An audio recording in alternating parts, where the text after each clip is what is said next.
All right, and then I kicked LinkedIn out and then let it back in. But here we go. All right, everybody, welcome.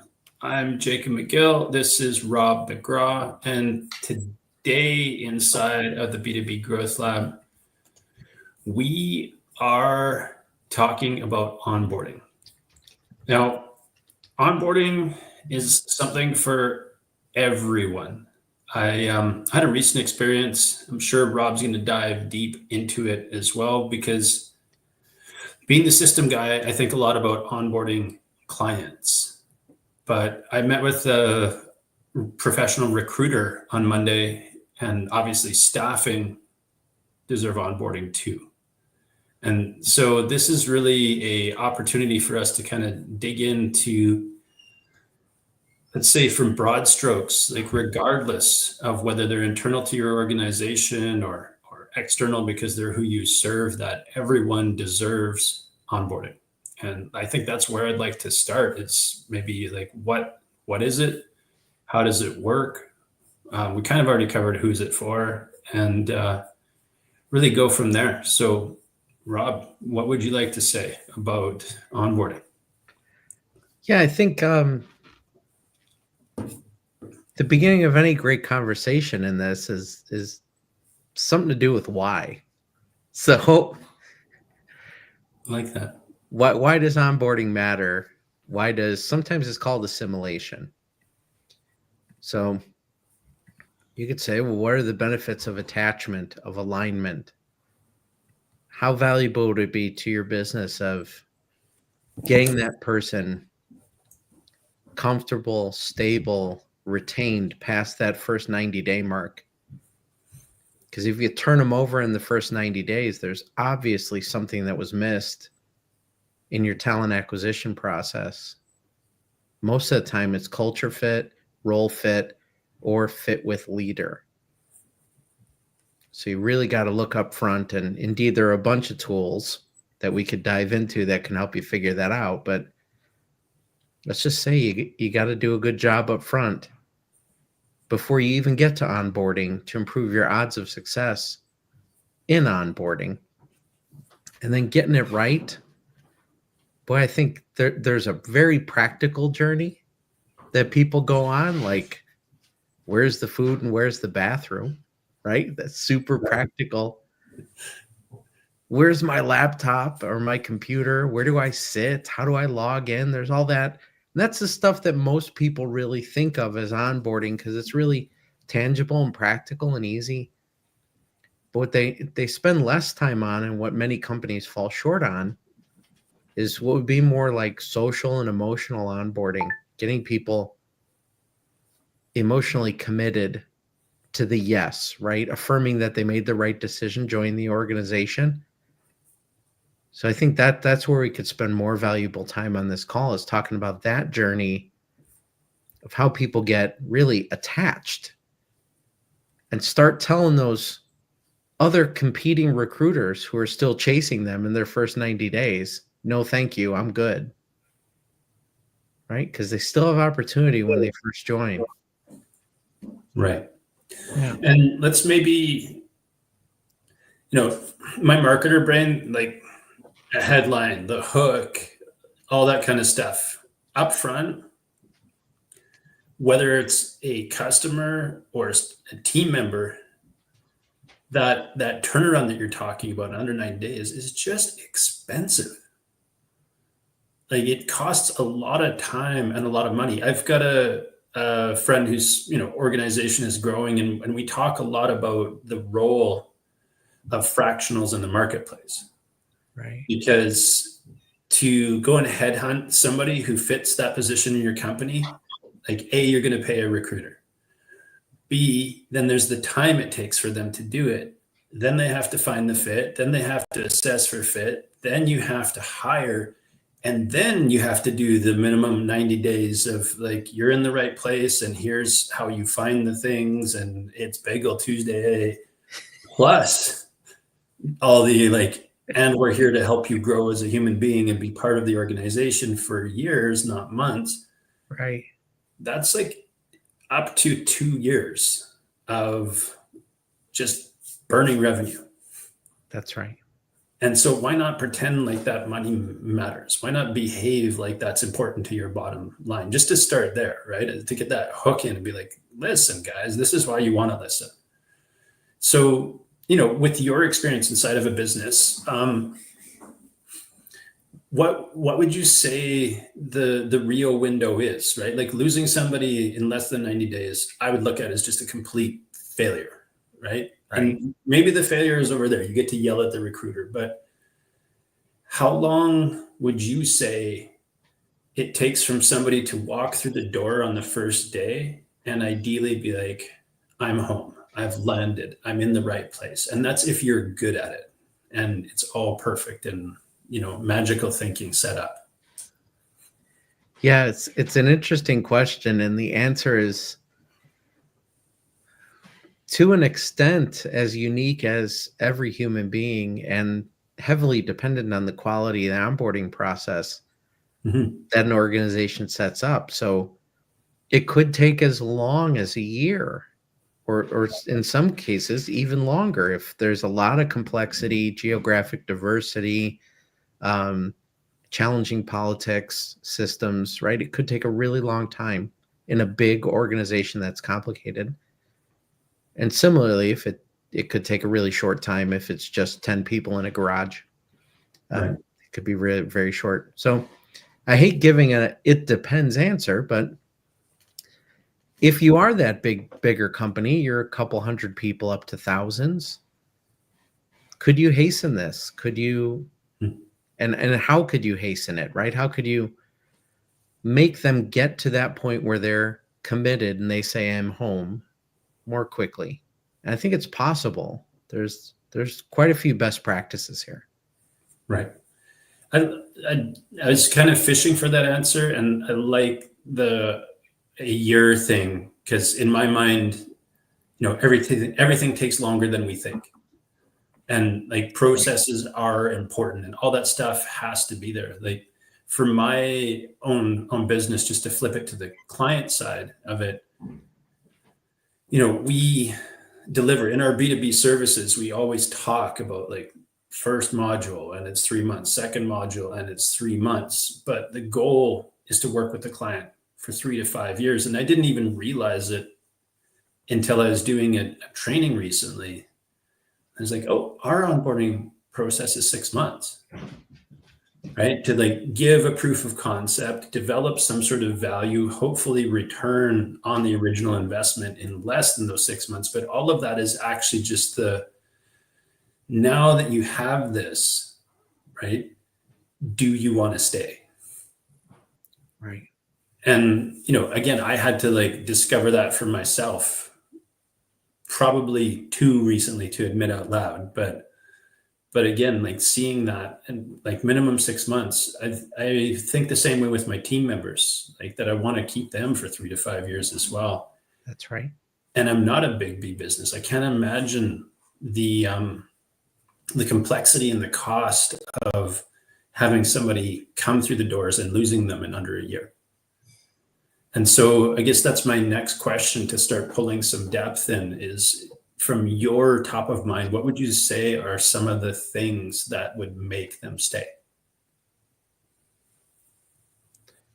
Well, there's a certain amount of, let's call it, charitable assimilation, right? So Okay. give them some swag, some clothing, maybe a water bottle, although those are diminishing in their value these days. Yes. But brand them in accordance with the company. Let them feel good about that. Okay. When they go, sometimes it's a backpack with a logo on it, a name tag, if you're in that kind of business, with their name and the company logo on it. That's us together, right? Those are artifacts that create a feeling of unity. Got it. Get them they call it a buddy, like an onboarding colleague, somebody who's ideally at, I don't know, at least 1 year ahead of them. not someone who's been in the company 25 years, but Right. someone who recently had to figure out, how do you get from this building to that building? And I'm not so far ahead of you that I can't empathize and sympathize with where you are. Mhm. Right. So assigning them that kind of buddy in proximity, time proximity is super, super valuable. They often end up being more than just an assigned onboarding buddy, but they end up becoming a colleague that is more like a friend, Right. right? Because you have to be a certain amount of vulnerable to say, I don't know where the bathroom is in this building. Right. Yeah. And what are your thoughts on hierarchy? And like, I'm just using the classic example of like low, middle, high inside of a business environment. So how should they, meet the powers that be? Do you like get walked by the office and wave? Should they be brought in for a one-on-one? Like, how do you see that stuff rolling out in this perfect onboarding world? Yeah. Very often a lot of meetings with executives are a function of culture. So in the tech space where you have more open offices, and there's the term is power distance. When you're in a low power distance culture where the CEO is just walking around with everyone else, um, let's facilitate that introduction much more quickly. Okay. And often we'll do it. It'll be quite informal. Indeed, the CEO or the other member of the C-suite, um, she or he might get up and just walk over and say, "Hi, I'm so and so. You just joined Monday. I thought I'd introduce myself." Right? They might be that forward. Right. But in other cultures where you have higher power distance, and indeed, once you leave the United States, you can start thinking globally. Um, that's not going to happen in Japan, Right. right? That's a higher power distance culture than American culture. So then we should have a formal introduction. That's often best done by that new hire's leader. So they should take that responsibility and say, I'd like to introduce you to some important people, and then facilitate those introductions throughout the business. So let's not just hand them a list and say, you need to go meet these people. Right. Let's help them, right? Be a bridge and help them meet those people, and then prep them before they meet them. Right. Yeah. Yeah. That's perfect. Speaking of the CC on a thread stuff, that's a bar that I was given recently when I was talking somebody through an onboarding process. Now, in this case, my area tends to be the customer or client onboarding process. But one of the things I found when I was doing some deeper research on it, and again, it's a very broad statistic, so I'd take it very broadly, but Okay. if there's a 30% attrition rate of customers inside of a clunky onboarding. And again, like, since my job, generally speaking, is justifying my existence for my clients, that's a huge place. Like 30% of your revenue can be regained by just giving that quality experience, those high touch points, like any of the stuff that really matters to your customer journey. Figuring that out is important. You can't buy a prepackaged thing off the wall and just shove it in and hope that it works. But the timeline is scarily short. I found the statistics I found were 36 to 48 hours. And so the idea of all that labor and revenue spent to take, that lead, generate that lead, bring it in, nurture that lead, follow up with that lead, finally get them ready, have that all-star salesperson close the sale, push them off their desk, and they just fall like off the flat earth into free fall. Right. And in their minds, hour 36, they're like, I'm not renewing that quarterly renewal program already. Right. And not knowing that that's why they're disappearing, or that's why the renewal didn't happen. And it's just such a solvable problem. But you have to know it exists and care about it first before you put the labor into to resolving it, right? And I think this is the same thing in the human side of it too. Like it didn't really dawn on me until I was talking to this high-end recruiter the other day, where he was talking about that. He's like, the companies I work for have to understand that as much as they are an employer, someone in that organization needs to be a coach. Someone needs to show up and be like, Yeah. I'm responsible for you developing yourself to further your skill set, your value, your career. And he said it's quite interesting how opposite it is, because it, for him anyway, I'm trying to remember all his language, but it's basically like a lot of employers think you level these people up and they'll leave. And it's the leveling up that keeps them, right? They want to feel like they're valued and, their purpose is rising. So yeah, I thought that would kind of give you some other stuff that you might want to speak on. It's a funny thing. Yeah, totally agree with everything you're saying. That belief. The funny thing about people who have a revolving door because they are a great developer of people, right? If the answer to your turnover is because they got promoted, right, you don't ever have a hiring and recruiting problem internally. There will be a line at your door. Could I please work for you? right. So it is the greatest thing you could do as a leader is turn yourself into a role model example for a developer of people and leading people. If your onboarding is solid, people will sing about it, right? People say, "Can I join your team?" Right. Right. And maybe that's a measure of yourself, right? If you start looking around and people are asking you if you have room on your team for them, that's a compliment. It's maybe the biggest compliment. Absolutely.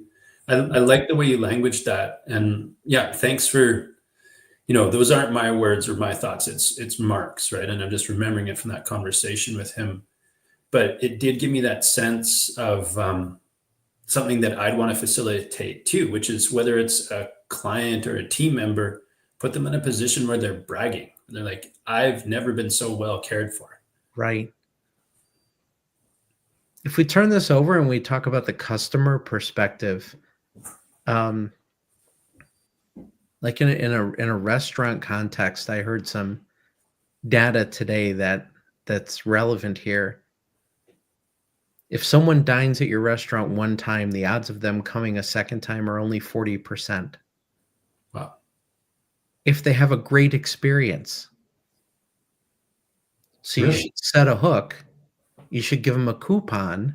The manager should sign the coupon. Thank you so much for coming by.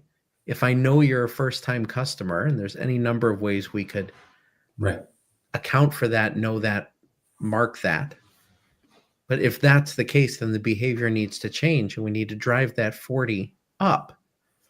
Okay, absolutely. you coupon them into coming back a second time. What are the odds of them coming back a third time? Well, good news, bad news. It went up, but only to 42%. Wow. Okay, so they have a positive experience visit too. They're not a regular, and you're not even above 50%. Right. So you coupon them again. If they come the third time and they have a good experience, now the odds of the fourth visit go up above 70%. Amazing.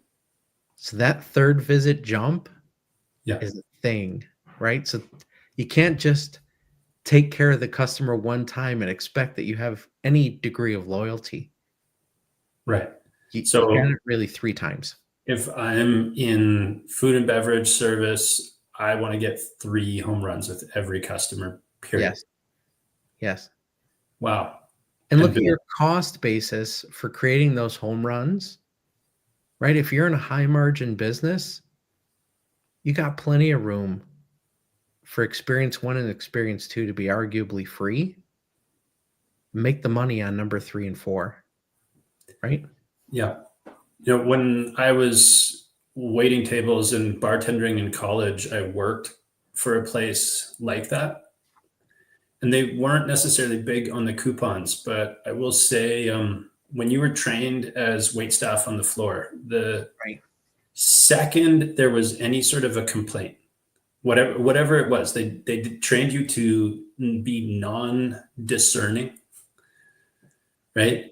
The second anybody said anything, you said, "Let me get a manager for you." And they had these floor managers. Mm-hmm. I guess those guys were probably responsible for the bottom line of this place, because they came, and the fact that a floor manager was coming meant either that individual's beverage and or meal was comped. Like it was a given if they were coming to the table, Right. and it just escalated from there. But one thing I noticed in the time that I worked there is, like, New Year's Eve, there was a lineup of people in the foyer. Right. For example, like, people loved the place because they were treated so well, because the second anything was off, it was just handled. Right. Like, the customer was always right. And, so much of that makes sense with what you're saying. Yeah. Mistakes happen in any business, True. right? Customers don't expect perfection. They expect when something goes wrong that you behave with honor and take care of it. Absolutely. Yeah. Yeah. I wonder though, in that onboarding process for you, you said when you were trained, right? Whoever was onboarding the service staff in that restaurant, how did they drive that into the culture in a way that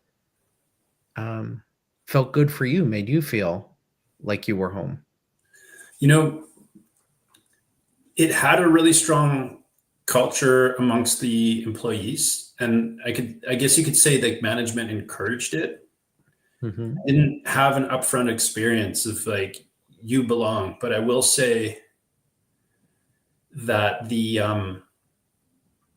training process itself, if you were going to touch a plate of food, whether that was bringing it from the kitchen to a table, because they had people who just did that Yeah. full time on busy nights. It was 3 hours a day for 2 weeks. In the mornings, slide deck, and, like, this is what each meal looks like. This is our service standard. This is our process. Like, they had a really thick book. And then before you graduated to waiting, you stood at Expo, where they made sure every plate looked as it should before it went out. And after you did those two things, then you got to start at the bottom of the table waiting hierarchy and work your way up to the better sections. So it was a very serious training. Yeah. I love that. Mm-hmm. Yeah, it shows a really high attention to detail. And I think between that and the culture, right, that just, I'm sure it was nourished or nurtured, although for me, I just felt like it evolved, I guess. I didn't really think about being a culture of employees, but, they were great people everywhere, and they were really easy to get along with. And, people would come there on their day off, which is also a sign. So if the leaders in that situation are the role models for the culture, they're both treating customers well and they're treating the employees well, right? When they show up at the table, they're not stepping on them. They're not shaming them. Right. They're a partner in service, right? This That's is their nice. customer. How can I help you? Right? I'm not taking the place of you. I'm adding to your weight, your power, your gravity at the table, right? And we as a team will make this interaction awesome, right? So mindset matters, who you are when you show up. And that's indeed how they keep that culture of positivity, why wait staff stays and comes in on their day off, right? No, that's really well said. Yeah. Yeah. I think if we could take a little bit different tact, we're kind of on the verge of talking like what's important to people so that they feel seen, respected, heard, and treated appropriately based on who they are and what's important to them. Yeah. right? So people vary in their motivational values, the kind of recognition they want to receive, the way in which they want to receive it, um, how they like to be coached and managed and led. Right. So I think No, go ahead. there's some place within the first 90 days. Indeed, I like to do it in the first 30 days for a leader to just sit down with their team member and have that conversation around, how do you like me to show up when something needs to change? Right. Do you want me to be a professor? Do you want me to be a coach? Do you just want me to tell you about the outcome and let you go? Right? Like we got to work out all those dynamics, and those dynamics have a lot to do with the two people who are in the room. And I would argue it's the responsibility of the leader to be able to flex to meet the team member where they are. That's what makes you a really powerful people leader in business.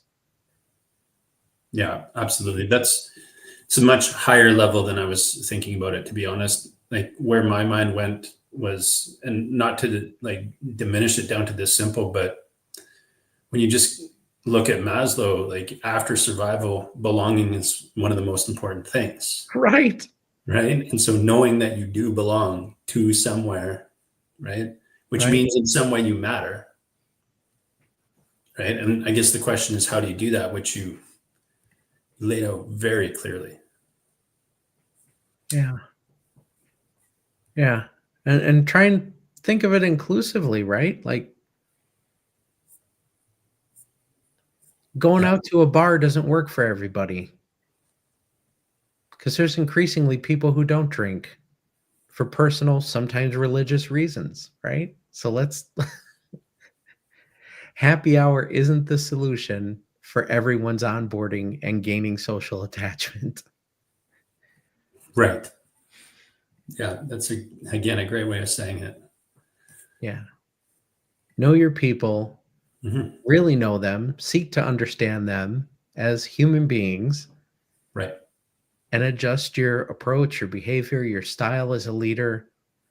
Make decisions about the type of team building events you're going to host, to be inclusive in that way and respectful of the totality of their humanity, right? Like, don't Yes. make them leave their religion at home. That's not good for anybody. Yes. If they got a bunch of young kids, right? Yeah. Think about whether or not they need to go home at night after the workday, and they might not, whirly ball might not work for them. Right. And to reflect that back into the customer journey side of things, I think, well, let me put it this way, because, we're going to have to wrap this up in not too long as well. I was working with a client recently and, we came across the conversation of ICP, but we drilled down a little bit more and we're like, these are your 3 avatars. Right. Right. Which is great because then, your messaging and your communication and your commitment and all that kind of stuff helps you think through it. But if you've gone that far, which I think is essential to do, then you can take that into onboarding as well. And just be like, avatar 1, avatar 2, avatar 3 can have different onboarding experiences, or you can even develop an onboarding experience at different service levels, right? That's another way of organizing the avatar is like, just because they bought in at this level doesn't mean that these ones are set it and forget it and these people are high touch. They put a little bit of effort and labor into it, because the way I've been languaging it is that first transaction is literally just the first sale. It's not the sale. It's the first of 12, 24, 36, 180 sales that you need to make, and most of them have already been paid for, right? You already got the money for it, but now it's time to just keep on delivering, because the statistics on the lifetime value are crazy. Let me pull this one up while I'm thinking about it. And yeah, Rob, anything you'd like to add or reflect to that? Well, I think that absolutely validates that point that it's way easier to grow a relationship with an existing customer to increase your revenue stream through an existing than it is to go find another new and start them at zero. So, yes, keep them happy. Yes, retention matters. There's a reason all those loyalty programs are showing up at every restaurant you go to, and Absolutely. they're everywhere, right? Because they work. They actually work. Yeah. Credit cards, hotels, aviation, food, right? Everything you can What's going imagine. on? Yeah. Yeah. The research that I pulled says that increasing customer retention by 5% can boost profits by anywhere from 25 to 95. Right, And conversely, 82% of customers said they stopped doing business simply because of a poor customer experience. right. That's like a 20x ROI on the high end. I mean, like, Yeah. it's wild. Yeah. Or you can go dump more money into leads. Hope that works. So yeah, it's a complexity. Cool. Any last words, last thoughts, ideas before we No, I think I'm good, Jacob. This was a fantastic discussion tonight. Thanks so much. And yeah. hopefully our audience gets a lot out of this. Lots of good ideas. I would say if you want help with your onboarding program, shameless promotion, everything you heard tonight, we could gladly help you with. So if you're in a small business, you want to ideate, or you want some really practical help with onboarding tools, I'd be happy to share. I have a free giveaway of an onboarding guide that I have used myself in business for a long time to help you get to know your people personally. So just reach out. Yeah, we're here to help. Well, yeah, better yet, I'll make sure the link to download that ends up in a comment below this video. So Good deal. yeah, Yeah. make sure you send that over, Rob, and we'll put it in there. And again, thank you so much for your time and your insight and your wisdom. Hey, anytime. Have a good evening. All right.